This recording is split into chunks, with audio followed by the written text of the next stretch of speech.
Sabay-sabay natin alamin ang mga kaganapan na nangyayari sa ating bansa.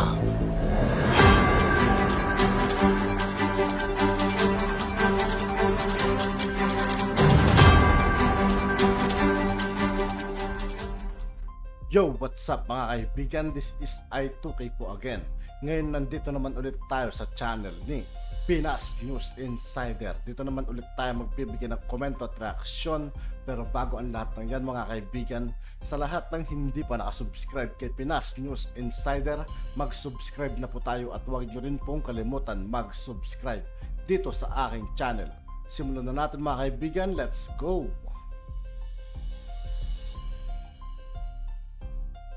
Ito ang balita ngayon. Viral ngayon sa mundo ng social media. Ang di umano'y balitang Pangulong Bongbong Marcos hindi na nakatiis pa sa kagaspangan di umano ng ugali ni Liza Marcos. Pero bago ang lahat, kung bago ka pa lamang sa aming channel, please huwag kalimutang mag-like, subscribe at i-click ang notification bell para mas maging updated ka pa lalo sa lahat pa ng bagong video na i-upload namin. At eto na nga mga kababayan, isang pasabog ang isiniwalat ng sikat na abogado na si Attorney Glenn Chong at ang controversial na vlogger na si Maharlika sa publiko na labis na ikinagulat ng marami sa ating mga kababayan, lalo na ang mga Marcos loyalist, nang sabihin nito base na rin sa kanyang naging source sa loob ng Malacanang na hindi na umano nakatiis pa si Pangulong Bongbong Marcos sa pagiging underdesaya nito at dahil sa away di umano nalaglag sa hagdan ng kanyang asawa na si Liza Marcos na nagtamo ng bukol sa mukha. Kaya pinalabas na lamang di umano sa media na pinagpahinga umano ito ng kanilang doktor dahil nagkaroon di umano ito ng flu-like symptoms. Tapos ang kanilang naging biyahe mula Europa, tila nagkakagulo na di umano sa Malacanang dahil sa unti-unti di umanong nabubulgar ang mga maitim na plano. Kaya tuliro na di umano si Pangulong Bongbong Marcos at hindi na alam ang gagawin dahil unti-unti na di umanong lumalabas ang tunay na ugali ni Liza Marcos. Kasunod naman nito ay ang tila pagsisiwalat pa ni Attorney Glenn Chong kung saan sinabi nito na sinuntok di umano ni Liza Marcos sa mata si Pangulong Bongbong Marcos noon at nang minsay magkaroon ito ng isang pagpupulong kasama sina Attorney Glenn Chong ay bigla na lamang nawala ng internet sa gitna ng pagpupulong nila. Nakita di umano nito si Liza Marcos na sinakal nito sa leeg ang isang empleyado na head ng internet at nasaksihan din nito kung papaano tratuhin ni Liza Marcos ang mga kawawang empleyado nito. Dahil dito, marami sa ating mga kababayan ang nagulat at hindi makapaniwala. Totoo nga ba ang lahat ng paratang na ito kay First Lady Liza Marcos? O isa lamang paninira para pabagsakin ang administrasyong Marcos? Nang lumabas nga ang balitang ito, marami sa ating mga kababayan ang hindi napigilan ng kanilang sarili na maglabas ng kanilang hinaingat komento sa mundo ng social media. At ayon pa sa kanila, bravo PBBM, ipakita mo kay Liza na ikaw ang lalaki at ibinotong presidente. And sana matigil nyo si Liza sa mga pinagagawa niya. Hindi nakakabuti sa ating bayan. Wala siyang respeto sa asawa niya kung ganon. Pati naglalakad, nauuna din siya kahit may kausap si BBM. Parang nagmamadali siya na aalis na sila. Kaya pala hindi nagpakita sa publiko, may itinago. Pero wala namang dapat ipaliwanag ang Pangulo sa publiko tungkol dyan dahil personal matter yan. Lalo na ang away mag-asawa. Ang dapat lang ipaliwanag ng Pangulo, bakit ang asawa niya ang tila nagpapatakbo sa mga ahensya ng gobyerno natin. Siya ba ang binoto ng taong bayan? Liza Marcos, hindi naman masama ang tumulong sa Pangulo para sa ikabubuti ng bayan. Ang hindi lang mabuti ay yung mahaluan na ng personal na interes ang pagtulong at paglilingkod sa bayan. Lahat kasi po ng kilos at inyong galaw, si PBBM po ang labis na naaapektuhan. Sana po maisipan yung kamustahin si PBBM. Totoo kaya yan? Grabe naman kung ganyan. Tama si Duterte, weak leader si PBBM dahil mas may authority si Liza kaysa kanya. Totoo kaya ito? Grabe naman. Pero kung totoo Gayunpaman, mukhang napuno na ang Pangulo sa mga binatong issue laban sa kanya. Sana naman sagutin ni Lisa ang lahat ng paratang sa kanya, patunayan at sabihin niya sa publiko kung ano ang totoo. Dahil hanggang ngayon, wala pa rin siyang imik tungkol dito. At Pangulong Bongbong Marcos, kami ay naniniwala pa sa inyo. Sana wag nyo kaming biguin. End quote. Sinuntok ni Lisa, si Bongbong Marcos, di umanong Pangulo ng Pilipinas. Sinuntok mo sa mata. Sino nagkwento sa akin? Si Ivan Uy, Secretary ng DICT. Sinuntok ni Lisa, si Bongbong Marcos sa mata. What does it mean by to be righteous indignation? There's a difference kung ang motibo ko ay personal, di ba? Yes. For example, ininsulto ako ni Lisa Marcos. Sasabi ko, sasampaling kita. That is... totoo kayo hard mga kaibigan. O baka naman ikwentong invento. Pero kung totoo yun mga kaibigan, grabe parang ang pangit Wala.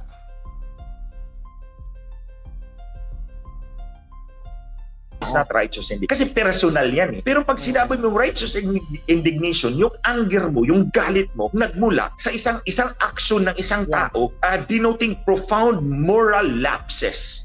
Profound moral lapses. It's profound. Kayong lapse niya, yung pakikipag-meeting sa Smartmatic, sinabi ko, hinabol niya ang Smartmatic 3 beses. Nakipag-usap siya sa may-ari ng Smartmatic. And then, nanalo ang kanyang anak, nanalo ang kanyang asawa, and then tingnan mo yung ebidensya nila General Rio, yung TN Trio. Minipula. It strongly appears na minipula yung election results. So, nagtugma yung pag-aamin ni Lisa Marcos sa akin at yung extraneous evidence mula sa Commission on Elections. Yes. So, tapos ito na. That's the basis of my righteous anger. Kasi pinipilit nila ako na i-sideline. I-sideline para hindi lumabas. O di ba? Para hindi lumabas. Nililimit nila ako sa social media. Hindi minimension yung issue ko sa kanya sa mainstream kasi bayad niya. Tapos kinakasuhan niya ako sa IBP every time mag-speech ako. Kasi sabi ko, di ba? Pangalawa na yun eh.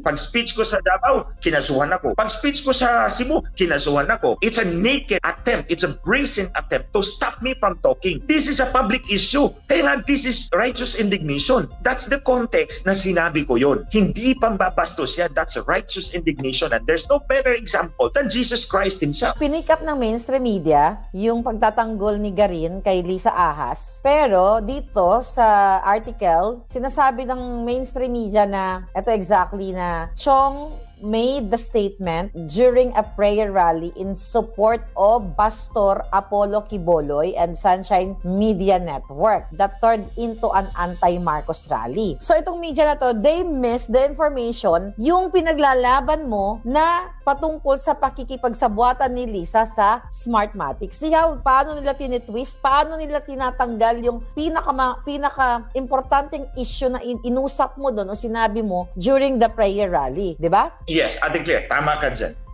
Again, yun ang mga kababayan.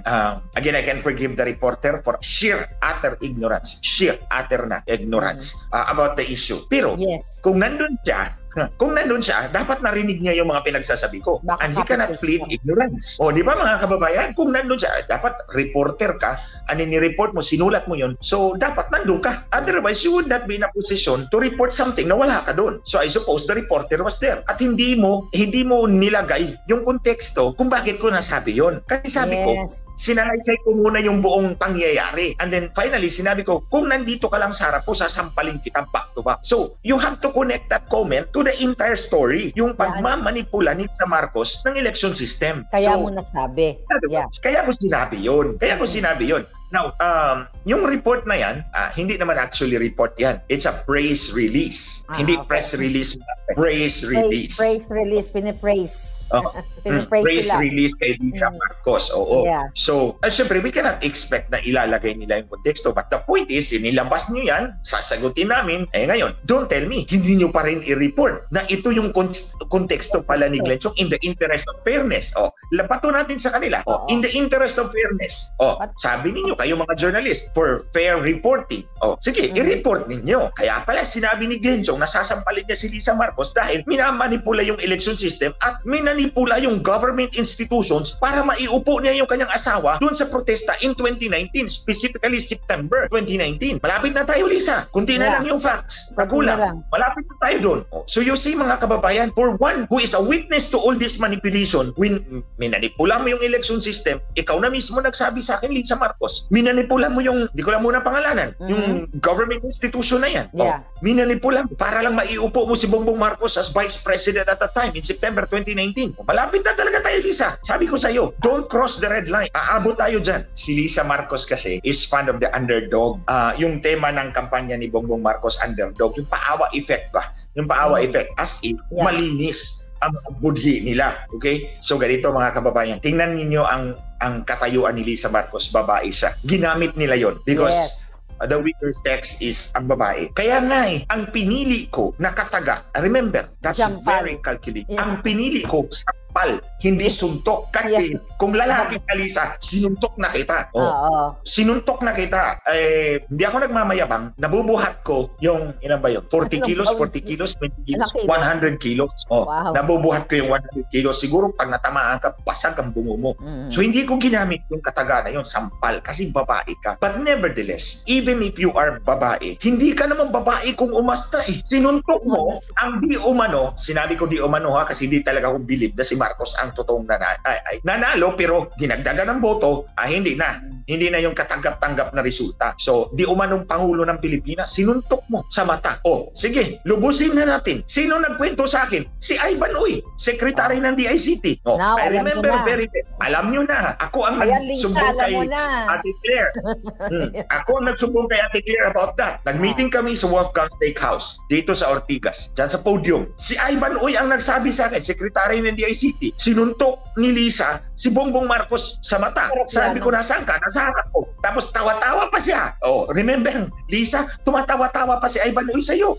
Sa kalagayan ninyo. So, nakikita mo, babae, pero kung umasta, daig pa ang lalaki. Ito pa, nung nag-meeting tayo, Lisa, doon sa Cybergate Plaza, kasagsagan ng kampanya, nung nag-present yung Indian, I don't know kung bakit mga foreigner talagang kinukuha mo. Labag yan sa election code. Hindi dapat makikialam ang mga foreigner. Meron kang 3 kinuha na Bulgarian, Greek, at Romanian. Parang na-meet ko yung iba doon eh. Doon nung may yung 3. Nandun yun sa headquarters mo. Tumulong yun sa kampanya ninyo. That's illegal. Kasi hindi nga tayo pwedeng tumanggap ng contribution from foreigners. Di ba? Malinaw yan. Sa Batas Pambansa bilang 881. Hindi pwedeng tumanggap ang kandidato ng contribution from foreigners. The point is, para hindi ma-influensyahan tayo ng mga banyaga. Eto, nagdala ka ng 3 banyaga. One of them is a member of the Greek Parliament. Dating membro. Katulad ko, parang congressman din siya. Kaya palagi kaming nag-uusap. So, yung Indian, nagpipresent doon sa screen kasi nandun siya sa India. Biglang namatay yung internet. Tinawag si Adrian, yung head ng internet doon sa Cybergate. At sinakal niya sa harap namin. Sinakal niya. Dito sa liit. Ibalik mo yan ngayon. You see, lahat kami, na-shock kami doon. Nandun si Hubert Guevara, nandun si Ivan Uy, nandun ako, nandun si Leo Kirobit. Marami kami. Nakakita sa iyo, Lisa, kung paano mo, how you treated yung pobreng empleyado mo. Lisa, you see, Janet Garin, Congressman Garin, ginagamit niyo yung pagkababae ni Lisa, pero kung umasta, daig pa ang lalaki. Baliguhin ko na lang. Susuntukin na lang kita. Given that context. Imagine, sinusuntok mo yung asawa mo, tapos yung empleyado mo, sinasakal mo sa harap ng maraming tao. As if, I don't know, kung anong feeling ng empleyado niya. Baka nalusaw yun sa hiya. Put yourself in the context sa paa ng empleyado ni Lisa Marcos na kung hindi totoo to mga kaibigan, grabe tong paninira mga kaibigan. Pasok sa rehas tong mga to, sakasakali mga kaibigan. Kung sakaling hindi totoo mga kaibigan kasi pwede silang kasuhan ito eh. Paninirang puro itong ginagawa nila, grabe brutal eh. Basta tayo mga kaibigan, tayo nakikinig lang naman tayo mga kaibigan. Inaalam lang naman natin kung ano yung tunay na nangyayari sa loob ng Malacanang mga kaibigan, kung ano yung mga nangyayari sa gobyerno ngayon. Diba?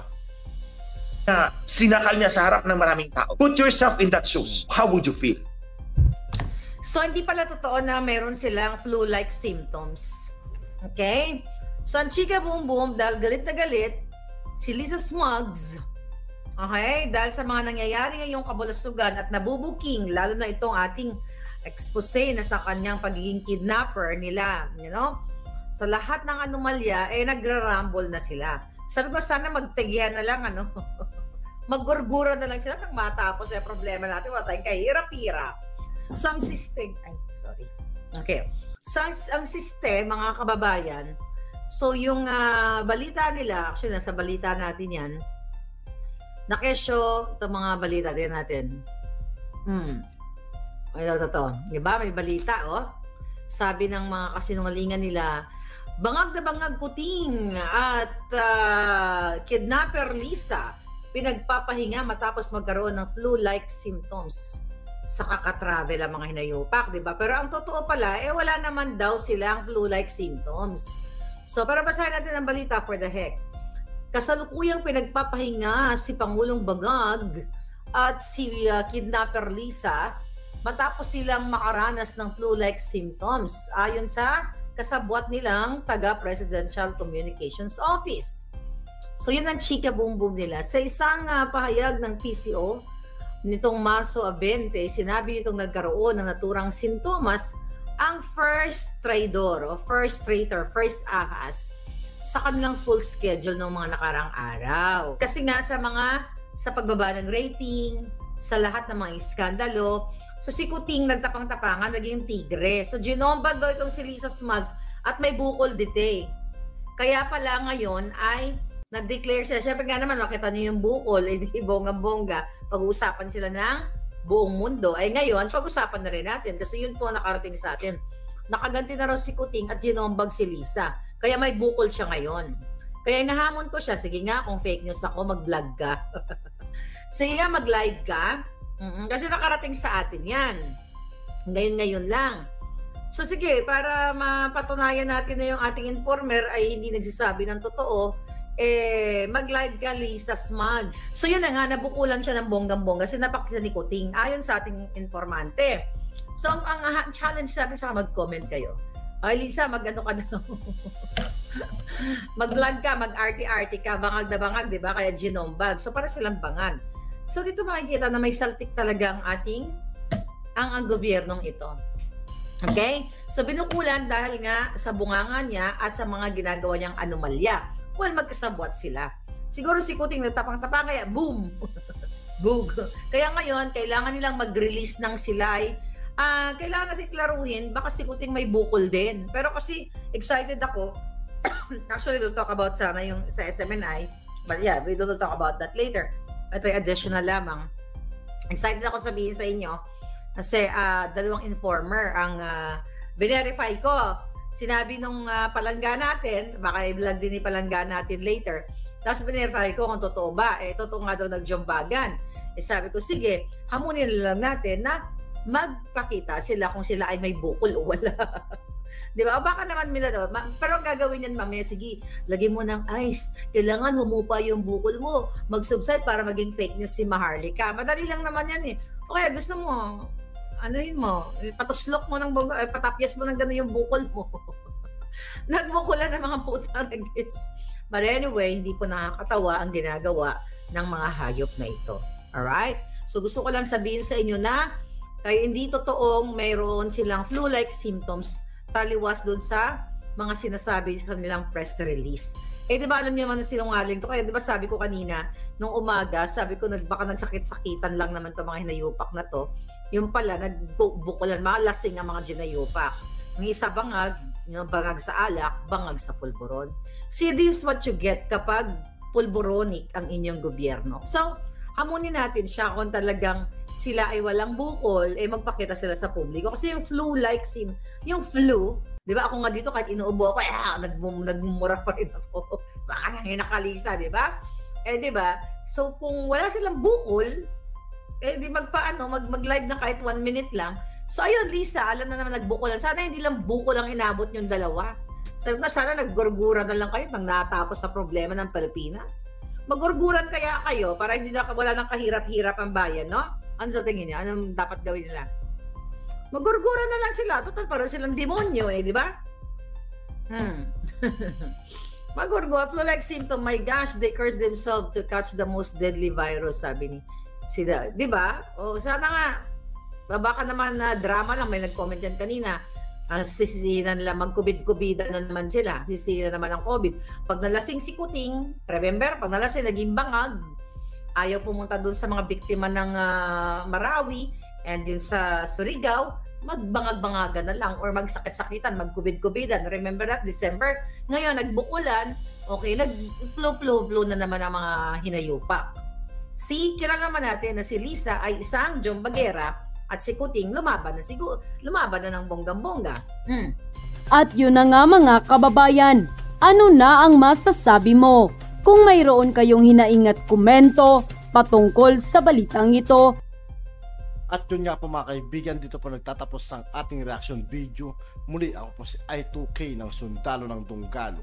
Maraming salamat sa patuloy na pagsuporta. Yeah, peace out.